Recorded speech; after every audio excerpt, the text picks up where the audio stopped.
The realtor's voice echoed through the dining room as she read the deed out loud. My sister's champagne glass slipped from her hand and shattered on the floor.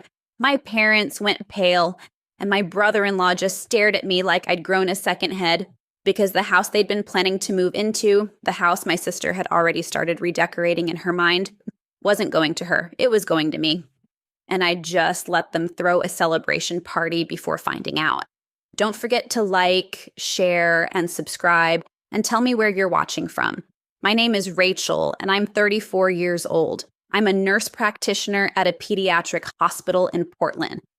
I work 50-hour weeks. I've never missed a student loan payment, and I've been financially independent since I was 22. My younger sister, Jenna, is 31. She's a stay-at-home mom with 2 kids, married to a guy named Brad who works in sales, and according to my parents, she's always needed more help than me.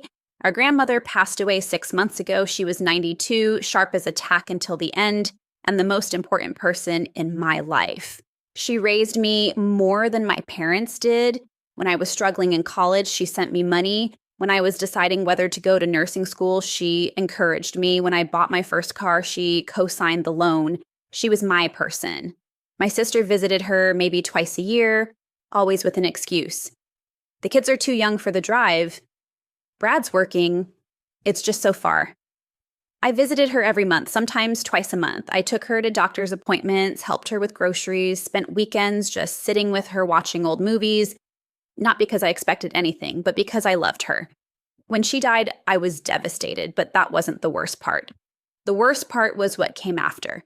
The reading of the will was 3 weeks after the funeral. My parents were there, my sister, Brad, me. My grandmother's lawyer, a kind older man named Mr. Peterson, sat at the head of the table. Your grandmother left very specific instructions, he began. Most of it was standard, small amounts to charity, some jewelry split between Jenna and me, photo albums, keepsakes. Then he got to the big item, the house. My grandmother's house was a beautiful 3-bedroom Craftsman in a great neighborhood. She'd bought it 40 years ago for $60,000. It was now worth close to $850,000. As for the primary residence, Mr. Peterson said, adjusting his glasses, Mrs. Chen has left specific instructions but requested that the final decision be held until 90 days after her passing. I looked up. What does that mean? It means, he said carefully, that she wanted certain conditions met before the house was transferred. I'll be in touch when it's time. Jenna looked annoyed. Why would she make us wait? Mr. Peterson didn't answer. He just gathered his papers and left. That night, Jenna called me. I think Grandma's leaving me the house, she said. I was silent. I mean, it makes sense, she continued. I have kids, you're single, we need the space, you have your own place. Jenna, we don't even know. I'm just saying, I hope you won't be upset when it happens. Family is important, you know, and Brad and I have been talking about how we'd renovate. She'd already started planning before we even knew who was getting it. Jenna, Grandma hasn't even been gone a month, I said quietly. I know, but we have to be practical, she said. Anyway, I should go. Brad wants to look at paint colors. And she hung up. Over the next 2 months, Jenna's assumptions grew. She started sending me Pinterest boards. Look at this kitchen remodel. I'm thinking white subway tile.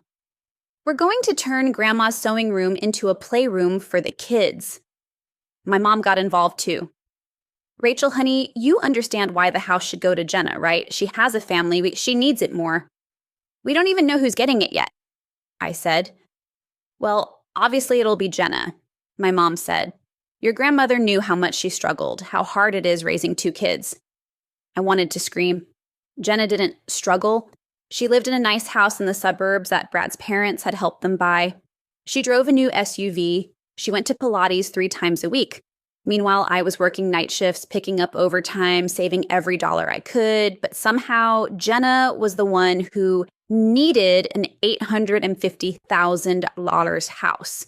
But I didn't argue. I just waited. 70 days after Grandma's death, Jenna threw a celebration dinner. She invited the whole family to honor Grandma's memory, she said. But when I got there, it was clear what it really was, a premature victory lap. The dining room table was set with Grandma's china. Jenna had made a slideshow of photos and mostly of her kids with Grandma. There were maybe 3 photos of me in the whole thing. I just think it's so beautiful that Grandma's house will stay in the family. Jenna announced during dinner that her great-grandchildren will grow up there. That's what she would have wanted. My dad raised his glass. To Grandma and to new beginnings. Everyone clinked glasses, except me. Jenna, I said carefully, we still don't know. Oh, come on, Rachel, she said, laughing. It's obvious. You don't need a house that big. I have kids. Brad and I have been talking to contractors already. Brad nodded. We're thinking of adding a deck. I set down my fork. You've talked to contractors. About a house that hasn't been assigned yet? Jenna waved her hand dismissively. It's just preliminary, but we want to be ready. My mom jumped in. Rachel, don't be difficult. Your grandmother knew Jenna needed this more than you. Did she? I asked quietly. The table went silent. I visited Grandma every month for 10 years, I said. I took her to appointments. I helped her with bills. I spent weekends with her. How many times did you visit Jenna? Jenna's face flushed. I've had kids. It was hard to get away. For 10 years? Rachel, that's not fair, my mom said. What's not fair? I said, standing up. Is everyone assuming they know what Grandma wanted without actually asking what she said? And I left. The next morning, Mr. Peterson called me. Rachel, I'd like you to come to my office tomorrow at 2 p.m., he said. What's this about? I asked. The house, he said. It's time. My heart started pounding. Should I bring my family? That's up to you, he said. But your grandmother left specific instructions about how this information should be delivered. There was something in his tone, something that made me think I should pay attention. Can you tell me anything? I asked. He paused. Let's just say your grandmother was very intentional about her choices, and she wanted to make sure those choices were communicated in a specific way. I hung up, and I started planning. I could have just gone to the meeting alone, found out privately, let my family know later in a calm, quiet way. But something stopped me. Jenna had already redecorated the house in her mind. My parents had already decided I didn't deserve it. They'd all assumed I'd just accept their narrative, that I'd be the good daughter, the understanding sister, and step aside, like I always did, and I was tired of it. So I made a decision. If they wanted to celebrate prematurely, I'd let them. But they'd get the news exactly the way Grandma wanted them to hear it. I called Jenna. Hey, I said, keeping my voice light. I got a call from Mr. Peterson. The reading is tomorrow at 2 p.m. He said it would be good if the whole family was there. Oh my God, Jenna said, and I could hear the excitement in her voice. It's finally happening. Yeah, I said. You should probably bring Brad too. Mr. Peterson said it's important that everyone's there. We'll definitely be there, she said. This is so exciting. I hung up and called my parents, told them the same thing. Then I called Mr. Peterson back. I'd like to request something, I said. Would it be possible to have the reading at Grandma's house instead of your office? He was quiet for a moment. That's actually very appropriate, he said. Your grandmother specifically mentioned that she wanted the house to be present for this conversation. Perfect, I said.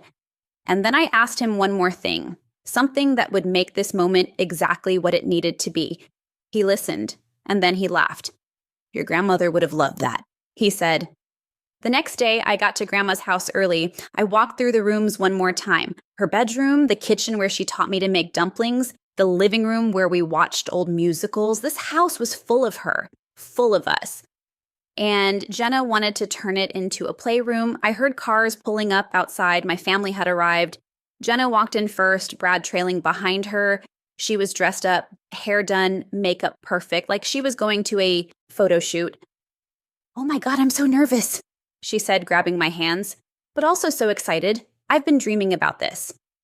My parents came in next. My mom was already tearing up. This is so emotional, she said. Grandma would be so happy to know the house is staying with Jenna's family. I said nothing. Mr. Peterson arrived 10 minutes later, but he wasn't alone. He'd brought someone with him, a woman in her 50s, with a professional demeanor and a leather portfolio. Everyone, this is Linda Chen, Mr. Peterson said. She's a realtor and she'll be assisting with some of the details today. Jenna looked confused. A realtor? Why would we need a realtor if I'm getting the house? Let's all sit down, Mr. Peterson said calmly. We gathered in the dining room, the same dining room where Jenna had thrown her premature celebration. Mr. Peterson opened his briefcase and pulled out a folder. As I mentioned before, Mrs. Chen left very specific instructions regarding her house. He began. She wanted to ensure that her decision was both fair and reflective of the relationship she had with each of her granddaughters. Jenna was practically bouncing in her seat. Over the past 90 days, I've been reviewing documentation that Mrs. Chen provided, he continued, bank records, calendar entries, phone logs, visitor logs from her assisted living facility during her final months. My mom looked confused. Why would that matter? Because, Mr. Peterson said, Mrs. Chen wanted to make her decision based on who actually showed up for her, not who said they cared, but who demonstrated it through consistent action over many years. Jenna's smile faltered. She kept detailed records, he said, of every visit, every phone call, every errand run, appointment attended, and hour spent. He pulled out a spreadsheet. Over the past 10 years, Rachel visited your grandmother 127 times. She made 89 phone calls lasting longer than 30 minutes. She attended 34 medical appointments. She provided over 400 hours of direct care and assistance. The room was silent. Jenna, he continued, looking at my sister, your records show 11 visits over the same 10-year period, 6 phone calls, and 0 medical appointments, and approximately 15 hours of total time spent. Jenna's face went white. That's not fair, Jenna said, her voice shaking. I had kids. I couldn't just drop everything and drive 2 hours every weekend. Your grandmother understood that, Mr. Peterson said gently, which is why she didn't make this decision lightly, but she was very clear about what mattered to her. Presence, consistency, love demonstrated through action. My mom stood up. This is ridiculous. Jenna has a family to raise. Rachel is single. She had more free time. Mrs. Chen anticipated that argument, Mr. Peterson said, which is why she wanted me to read this. He pulled out a letter, handwritten, in my grandmother's shaky script. This is a letter she wrote 3 months before she passed. Away, he said.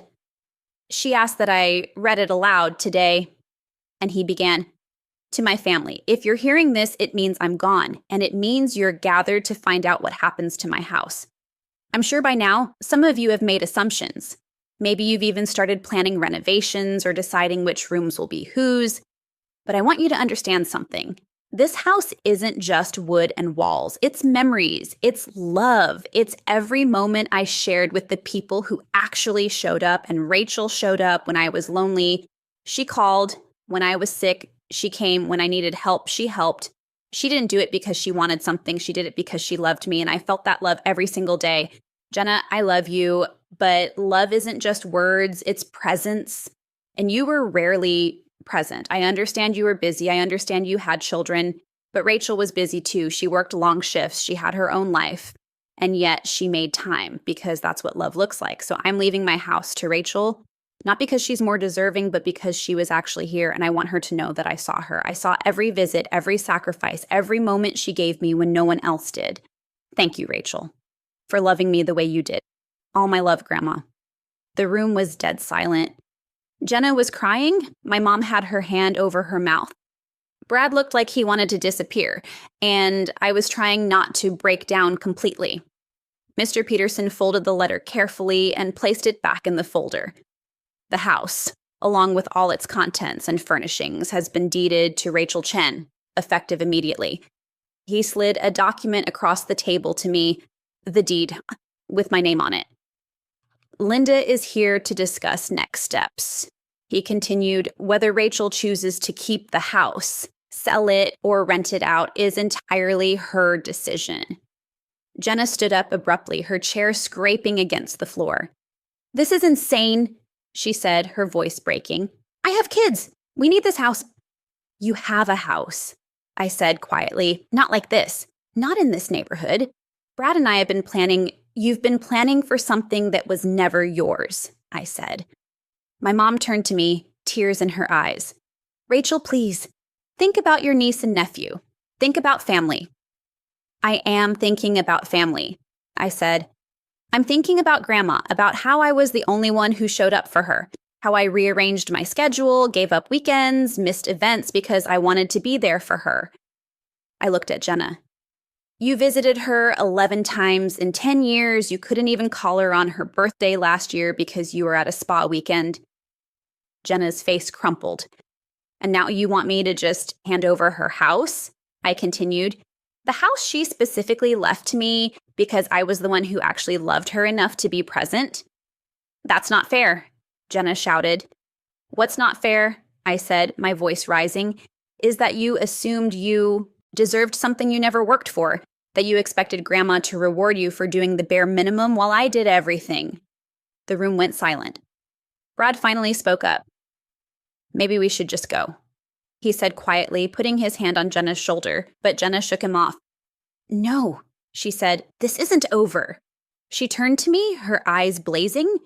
You've always been self-righteous, always acting like you're so much better than me because you work more, because you're more responsible.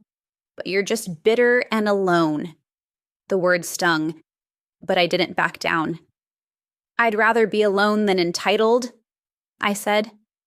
Jenna grabbed her purse and stormed toward the door. Brad followed, apologizing under his breath.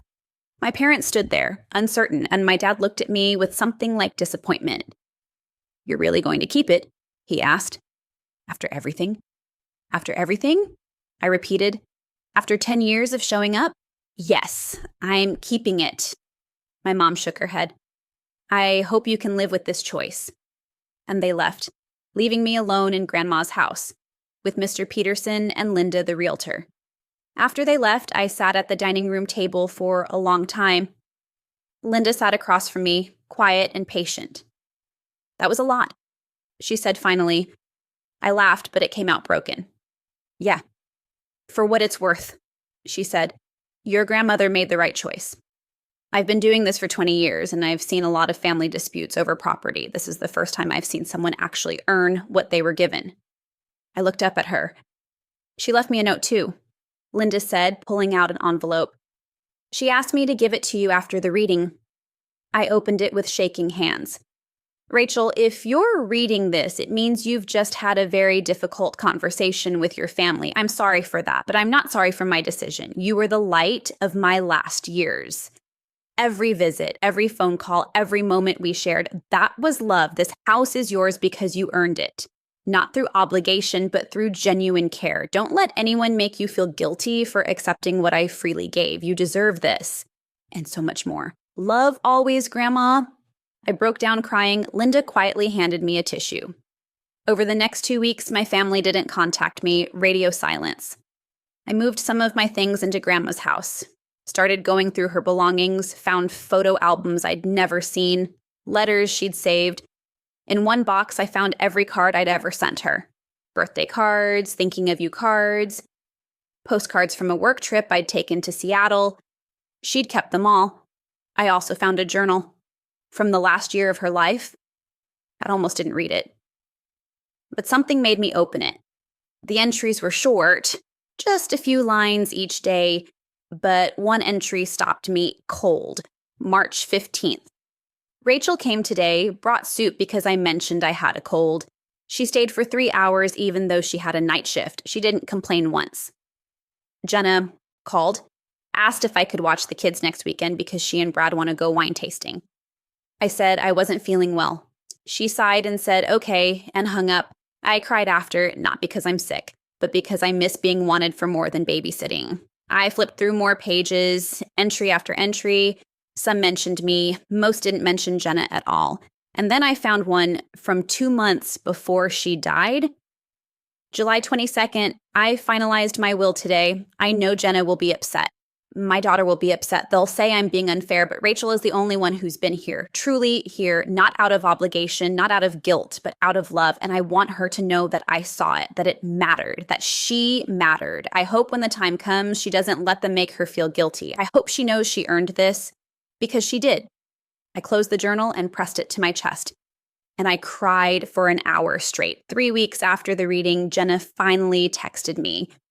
One line. Can we talk? I thought about ignoring it, but something made me respond. Okay. We met at a coffee shop halfway between our houses. Neutral ground. She looked terrible. Eyes red, hair in a messy ponytail. She'd been crying. I'm sorry, she said immediately. For what I said. For how I acted, for all of it. I didn't respond. I've been seeing a therapist, she continued, trying to figure out why I reacted the way I did, and she asked me something that I couldn't answer. What? I asked. When was the last time I told Grandma I loved her without asking for something in return? Silence. I couldn't remember, Jenna whispered. Every call, every visit, I was always asking, could you watch the kids? Can you lend me money? Can you help with this or that? Her voice broke. I never just loved her. Not the way you did. I felt my throat tighten. And I'm ashamed of that, she said. I'm ashamed that I treated her like a resource instead of a person, that I took her for granted, that I expected you to just hand over something I never earned. She looked up at me. You deserved that house, she said. You earned it, and I'm sorry for ever suggesting otherwise. I didn't forgive her right away, but over the next few months, things slowly shifted. Jenna started making an effort, not with me, but with herself. She got a part-time job, started contributing more to her household, stopped relying on my parents for everything, and she started being honest about her struggles instead of hiding them behind entitlement. My parents took longer. My mom sent a few tentative texts. How are you? We miss you. Maybe we can get coffee sometime. I responded, but kept my distance. I needed space to process, to heal, to figure out who I was without constantly trying to earn their approval. 6 months after Grandma's death, I hosted Thanksgiving at her house, my house. And I invited Jenna and her family, my parents, and a few friends who'd become family, and it was small, imperfect, a little awkward, but it was real. Jenna brought flowers. For the table, she said, and for Grandma. We put them in Grandma's favorite vase. During dinner, my mom raised her glass. To family, she said, and to second chances. I looked around the table, at my niece and nephew coloring in the corner, at Brad making small talk with my friend Sarah, at Jenna, who met my eyes and smiled, a real smile, not a performative one, at my parents who were trying in their own imperfect way. And I realized something. This house wasn't just wooden walls, it was everything Grandma said it was. Memories, love, presence. And now it was mine to fill with new memories, new love, new presence. After dinner, I found Jenna in Grandma's sewing room. She was looking at the old photos on the wall. I keep thinking about all the times I could have come, she said quietly, all the moments I missed. You can't change that, I said. I know, she said, but I can do better, with my kids, with Brad, with you. She turned to me. Thank you for not shutting me out completely, she said. I wouldn't have blamed you if you had. You're my sister, I said. That doesn't mean I have to give you everything, but it means I'm willing to try. She hugged me, and I hugged her back. Later that night, after everyone left, I sat in Grandma's rocking chair. The house was quiet, peaceful, and I felt her there. In the creaks of the floorboards, in the smell of the wood polish I used, in the warmth of the space. I pulled out my phone and looked at the last text I'd sent her before she died. I love you, Grandma. See you next weekend. She'd responded with a heart emoji. That was it, just a heart. But it was everything, because she knew. She knew I'd show up. She knew I cared. She knew I loved her. And she made sure I knew she loved me too. Not just with words, but with the greatest gift she could give, a home, not just a house, but a home filled with proof that I mattered, that I was seen, that I was loved, and that was worth more than any celebration dinner, more than any assumption, more than anything my sister thought she deserved. Because I didn't just deserve this house. I earned it. Every single visit, every single hour, every single moment of showing up. And now it's mine.